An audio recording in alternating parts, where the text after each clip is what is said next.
Okay sir. ನಿನ್ನೆ ರಾತ್ರಿನೇ ಏನು ಹೇಳಬೇಕು ನಾನೆಲ್ಲ ಹೇಳಿದ್ದೀನಿ. ಏನಾದ್ರು ಇದ್ದರೆ ಖಂಡಿತ ನಿಮ್ಮನ್ನ ಕರಿತೀನಿ.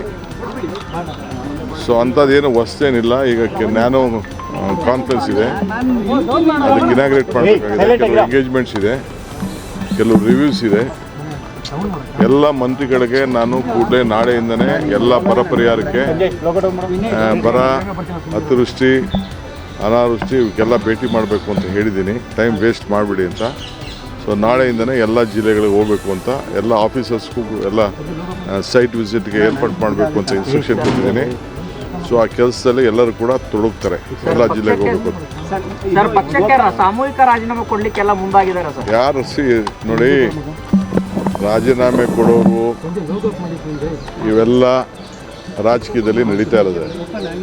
ರಾಜೀನಾಮೆ ಕೊಡೋರ ಬಗ್ಗೆ ಯಾರು ತಡೆಯೋಕ್ಕಾಗಲ್ಲ. ಪಾರ್ಟಿ ಬೇಕು, ಅವ್ರಿಗೂ ಭವಿಷ್ಯ ಬೇಕು ಅಂತಂದರೆ ಪಕ್ಷ ಇದ್ದರೆ ಇದು.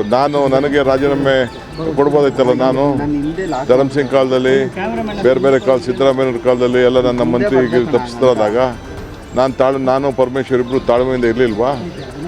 ನೆನ್ನೆ ಯಾರು ಹೇಳಿಲ್ವಾ? ನಾನು ವೀರೇಂದ್ರ ಪಾಟೀಲ್ ಕಾಲದಲ್ಲಿ ಬಂಗಾರಪ್ಪನವ್ರಿಗೆ ಕೊಟ್ಟಿರಲಿಲ್ಲ, ಖರ್ಗೆ ಸಾಹೇಬ್ರಿಗೆ ಕೊಟ್ಟಿರಲಿಲ್ಲ, ಧರಮ್ ಸಿಂಗ್ಗೆ ಕೊಟ್ಟಿರಲಿಲ್ಲ. ಅವರೆಲ್ಲ ಚೀಫ್ ಮಿನಿಸ್ಟರ್ಗಳಾಗಲಿಲ್ವಾ? ಇವೆಲ್ಲ ಪೇಷನ್ಸಿಂದ ಈ ಸಂದರ್ಭದಲ್ಲಿ ಇರಬೇಕಾಗ್ತದೆ.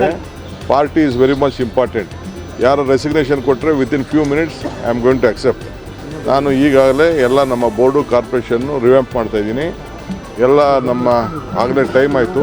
ಎಲ್ಲರಿಗೂ 2 ವರ್ಷ ಅಂತ ಮುಂಚಿತವಾಗಿ ನಾವು ಹೇಳಿದ್ದು, ಮಂತ್ರಿಗಳಿಗೂ ಹೇಳಿದ್ದು ಅದನ್ನು ನಾವು ಮುಂಚಿತವಾಗಿ 2 ವರ್ಷ. ಈಗ ಎಲ್ಲರೂ ಕೂಡ ನಾನು ರೆಸಿಗ್ನೇಷನ್ ಸಬ್ಮಿಟ್ ಮಾಡಿ ಅಂತ ಅಂದ್ಬಿಟ್ಟು ಬೋರ್ಡು, ಕಾರ್ಪೊರೇಷನ್ಗೆ ಫಸ್ಟು ನಮ್ಮ ವರ್ಕರ್ಸ್ಗೆ ಹೇಳ್ತೀನಿ. ವರ್ಕರ್ಸ್ ಎಲ್ಲ ಫಸ್ಟು ಫಿಲಪ್ ಮಾಡ್ತೀನಿ.